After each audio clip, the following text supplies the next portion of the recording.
We're back today to make some more MindBoggle predictions. As well, we made some last time. There's more that's come to light here.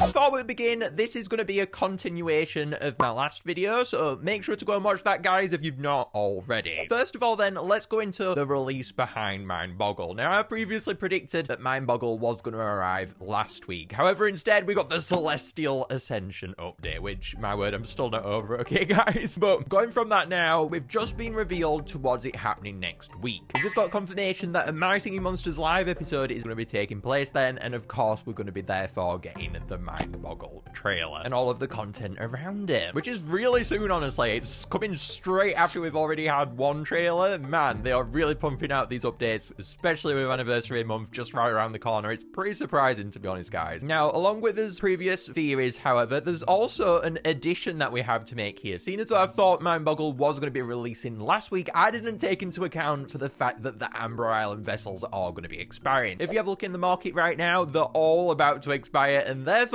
we are going to be getting a rare fire elemental. Along with all of his waves now, we've been seeing ones every single time, so therefore we need to work out who this rare fire is going to be. Rare and Source certainly did throw us off last time, seeing as though they've all been going in the release date order. However, we can still work out this time which one it's going to be, as if we take a look at the ones that have been releasing, it has all been rare quad elementals, and the only quad left to release now is rare Bisonorus, as Bisonorus is the only quad that's left out of the rare fires now. So it's going to be rare Bisonorus that is coming next time. And Bisonorus, let's have a look at what we can expect from this one. Bisonorus, very dinosaur looking, reptilian. Yeah, I don't think it really lends itself towards that dinosaur aspect, potentially as much as what it could. And therefore I think with this rare, they could delve into that more and potentially go into the prehistoric era with this too. So maybe a more tribal outlook, feathers, bones, especially with all of the rare fires being so dark themed. I think having a more uplifted one with more colourful tones. The tribalness that you get, even just look at Tribal Island just to know what you want to expect out of this one, I guess, guys. That's the epitome of this monster, what I'm expecting from it. Seeing as well we're about the prehistoric era too, they could tie this back to the Dawn of Fire era and make out a potential lore piece inside of this era towards how it evolved in the first place to look like that. Especially seeing as though with all the rare fires, we've not really had any links yet towards the Dawn of Fire period. I would love to get some lore out of that. And if not, please do it with the rare Quins, as my god, they're up next, and we need some good lore for those guys.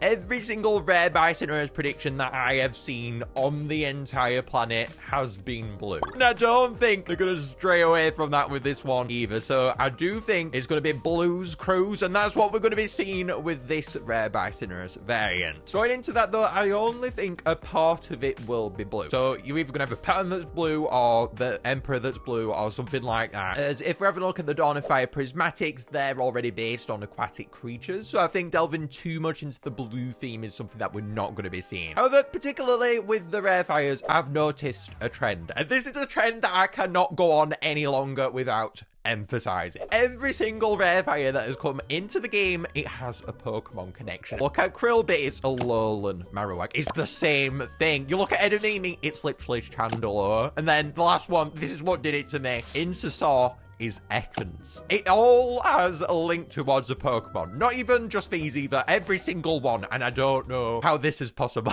But every single one has. So on this round of the who is that rare Pokemon? Let's go into who it could be, I guess. And with this one, I've been over how it's going to likely be quite dinosaur themed. So I think tying it to Aurorus, the huge dinosaur Pokemon who's quite blue, has these cool fins, could be cool. I'm not expecting it to be that blue. And honestly, I'm a bit starstruck, but that was the dinosaur Pokemon that came to mind. So if you guys have any more ideas, definitely let me know in the comments. But while you're doing that too, definitely make sure to leave a like, guys, as it sure does help. And as for what our rare Bisonorus design could look like, look no further than Lyco's design on screen right now. Lyco has gone in a much more bunny-themed direction for this creature. Prehistoric vibes abound, blue, obviously, too. I really like the huge ears on this guy, and especially the back Emperor, which is what the creature is called waterfall at the back of Bisonorus is, with the Emperor being so different. Now, with the Emperor, I'm finding it really important this time that they make it really different. They did it for the prismatics, and I want to see it with the rare counterpart too, as the partner monsters to me, they mean so much on the individual monsters, and they honestly are what make them so special to me. So I feel like it's so important to change up this design. Honestly, I want to see it completely change too. Like what Lyco has done here, a complete renovation, as that would be quite cool. They made a bunny nose, bunny teeth, and bunny ears. Everything is bunny, even the hands on this.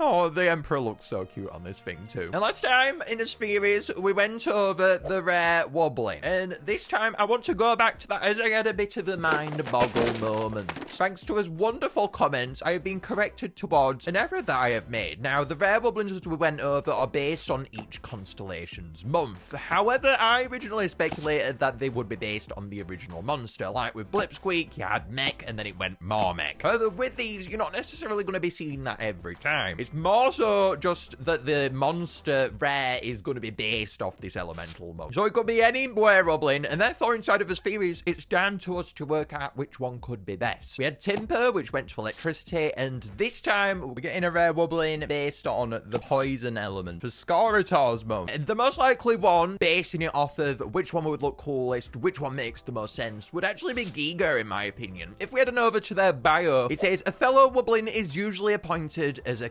counter for time spent with the monster, and this refers to a Giga counter, which is what you measure radioactivity with, and therefore it links back towards that poison element. Thanks for his wonderful comments. I wouldn't have noticed this, guys, if it wasn't for you. So wonderful work, guys, out there. Now, therefore, I do think that rare Giga is going to be likely, and I am still actually going to stick to my original predictions behind rare Dermot, even though it could turn out to be another monster. I would really like that more mutated feel that we went over last time, different amounts of eyes on this thing, to suit that more darker feel behind Wublin. The radioactivity elements behind a rare, I think, would be really cool on the island, especially with how cool the designs have been playing out so far, so I am hopeful towards that. And also, inside of his last theory video, we mentioned his wonderful librarian, Bookworm. Yes, we are bringing up the puns back. With Bookworm, I wasn't quite sure how we could integrate this shh sound into the song. I went over how it would be really cool to throw back to that original teaser, where they go shh, and you hear Bookworm making that noise,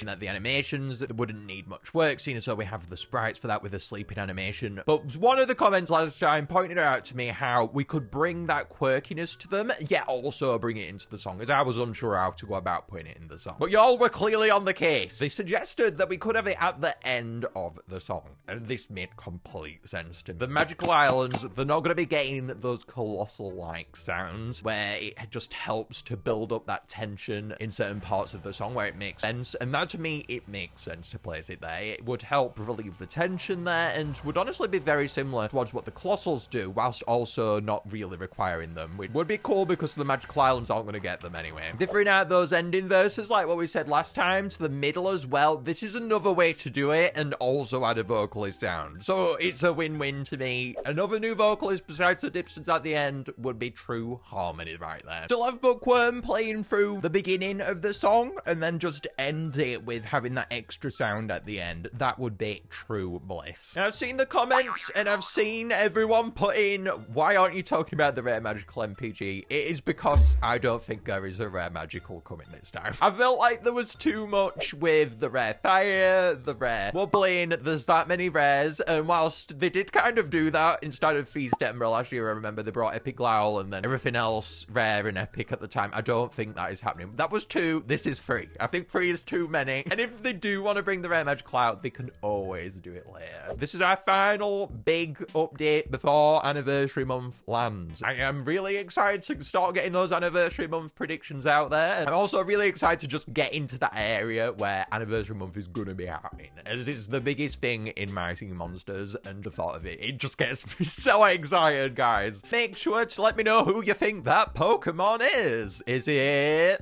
rare Marowak? I don't know why, but Marowak is coming to mind because we were just talking about Rare Krill. But anyway, we've had Marowak already. Please be Keldeo, my favorite. Oh my god, what am I on about now? That actually used to be my profile picture on YouTube, if you didn't know. So Keldeo, get on Ori, sweetie. Bye though now for now, guys.